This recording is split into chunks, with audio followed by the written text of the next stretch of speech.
est-ce que la fédération camerounaise a eu raison ou était dans son bon droit de préparer les Lions, enfin une sélection hybride qui rassemblait les U20 et quelques joueurs de notre championnat local, de les préparer à jouer contre la Namibie au cas où, je dirais oui. C'est un principe de base de management. Quand vous êtes manager et que vous savez que l'exécutant de la tâche dont vous avez, je veux dire, la responsabilité pourrait ne pas exécuter la mission en question, vous avez le devoir de prévoir et d'anticiper. Donc, dans une logique d'anticipation, dans le cadre de cette bataille qui continue d'avoir lieu entre les MINSEP, Mac Brice, finalement, parce que finalement, c'est même une bataille MINSEP, Mac Brice, Ognès contre Fédération camerounaise de football. On aurait pu ajouter les joueurs dans la bande à Mac Brice.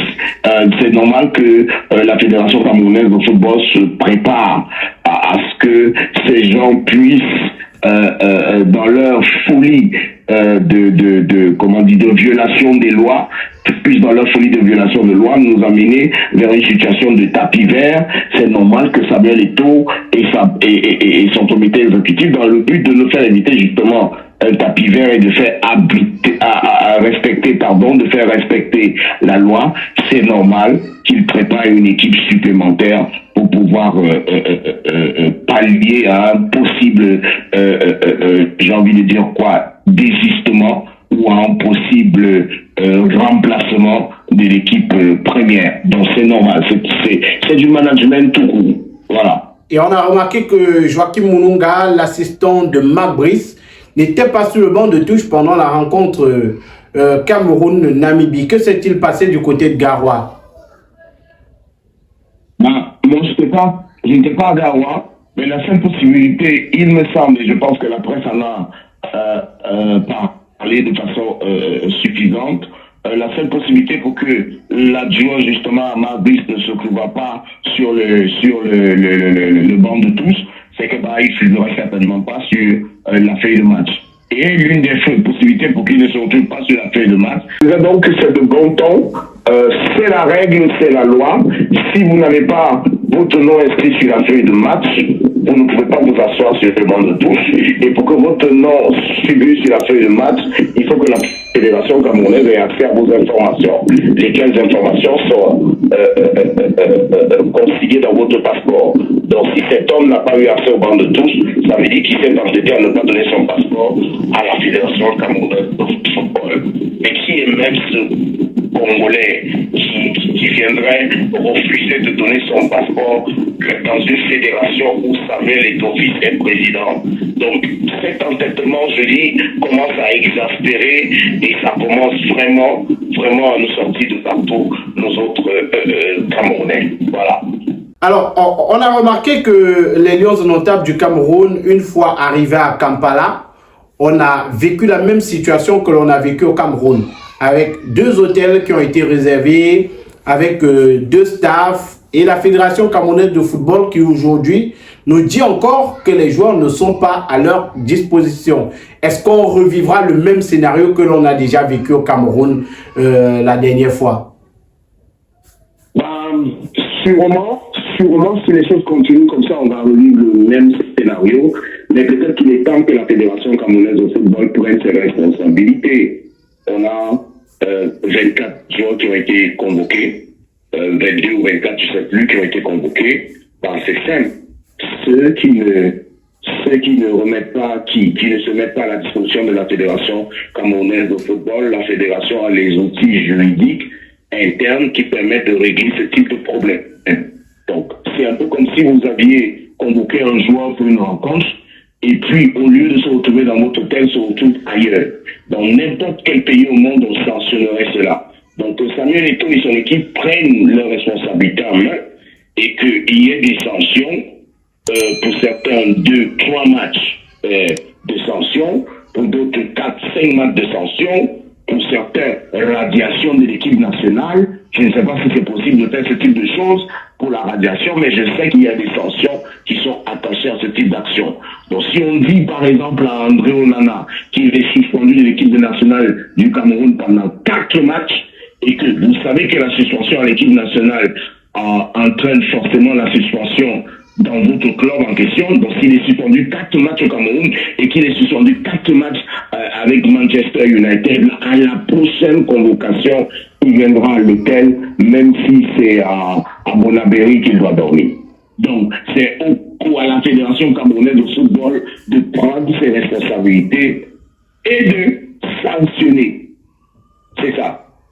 Avant de continuer, chers internautes, marquons ce petit arrêt pour parler de ce dispositif sécuritaire. Fini l'époque où nos appareils à la maison se grillaient de fait de surtension. Ces rallonges sont munis de régulateurs de tension, de ce dispositif de sécurité qui permet de débrancher automatiquement vos appareils en cas de surtension ou alors de tension trop basse à la maison. Et ces rallonges sont munis également d'un dispositif qui vous permet d'arrêter vos appareils de façon singulière. Vous avez votre réfrigérateur que vous avez branché ici. Si vous voulez arrêter uniquement votre réfrigérateur, vous n'avez plus besoin de le débrancher. Vous allez l'arrêter tout simplement ici. Si vous avez votre téléviseur que vous voulez débrancher, vous l'avez branché ici, vous arrêtez singulièrement votre téléviseur. Et en arrêtant votre téléviseur, les autres appareils qui sont branchés ailleurs ne s'arrêtent pas. Et je le disais, cet appareil, c'est un appareil qui protège vos appareils. Donc, avec ce dispositif, vos appareils sont à sécurité. C'est un 3 en 1. Régulateur de tension, dispositif en cas de surcharge ou alors de tension trop basse. Et surtout, système d'arrêt singulier pour vos appareils. Contactez dès maintenant le numéro de téléphone qui est présent tout juste au bas de cet écran et arrachez-vous ce dispositif au prix promo de 6 500 francs CFA seulement. Alors, aujourd'hui, on se retrouve dans cette situation-là. Ça fait déjà plusieurs mois. On n'évolue pas, rien ne change, rien ne bouge. Quelle serait finalement la solution à ce problème? Parce qu'on se disait qu'après la réunion au premier ministère, les choses allaient s'arrêter, les hostilités allaient prendre fin. Mais aujourd'hui, on est toujours dans les mêmes batailles. On est toujours avec 2 staffs. On est toujours avec 2 hôtels. On a tout en double au Cameroun aujourd'hui. Peut-être même, pour certains, on a même déjà 2 équipes nationales des Lions indomptables du Cameroun. Ce serait quoi aujourd'hui la solution pour résoudre ce problème de façon définitive? Première chose, pour trouver une solution, il faut d'abord arriver à trouver quelle est la nature du problème. Et d'après ce que nous voyons, visiblement, ce problème n'est pas sportif. Il serait politique. Donc si le problème est politique, c'est aux politiques de résoudre le problème. Que chacun rappelle son chien. Donc que tout le monde, que chacun rappelle son chien en cage. Que les membres du gouvernement, que ceux qui sont responsables du gouvernement, je parle ici de la présidence de la République ou du Premier ministère, si tant est que le Premier ministre est chef du gouvernement, qu'il rappelle son ministre des Sports, qu'il le fasse asseoir, que le président de la Fédération camerounaise de football aussi, je sais pas, rappelle les joueurs, qu'ils s'asseyent et qu'ils discutent. Donc, que chacun rappelle son chien. C'est comme ça que les hostilités vont s'arrêter.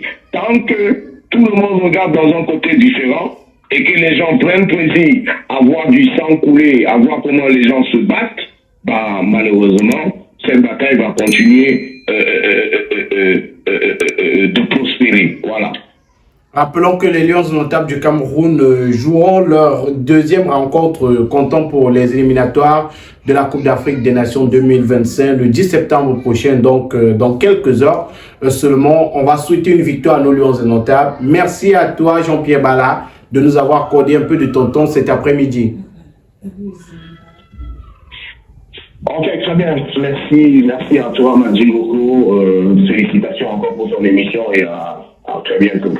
À très bientôt, Jean-Pierre Bala, et à très bientôt à vous également, chers internautes, vous qui nous suivez au quotidien. Vous le savez, vous avez la possibilité de réagir aux différents sujets que nous avons traités dans cette émission, et c'est à travers les commentaires que vous le faites. Commentez, donnez vos avis, réagissez, dites-nous ce que vous pensez de tous les sujets que nous avons traités. N'hésitez surtout pas, si vous êtes nouveau sur la chaîne, à vous abonner, cliquez sur la cloche de notification pour ne rien manquer de nos prochains contenus. À très bientôt.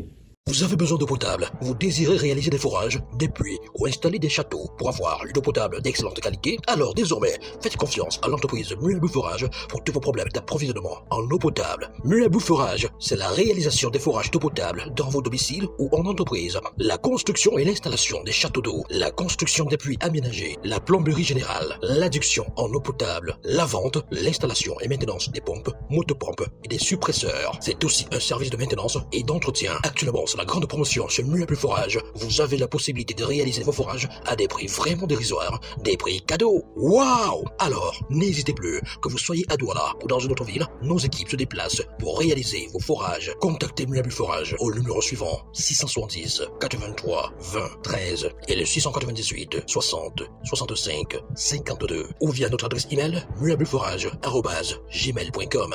Muebu Forage, de l'eau brute à l'état pur.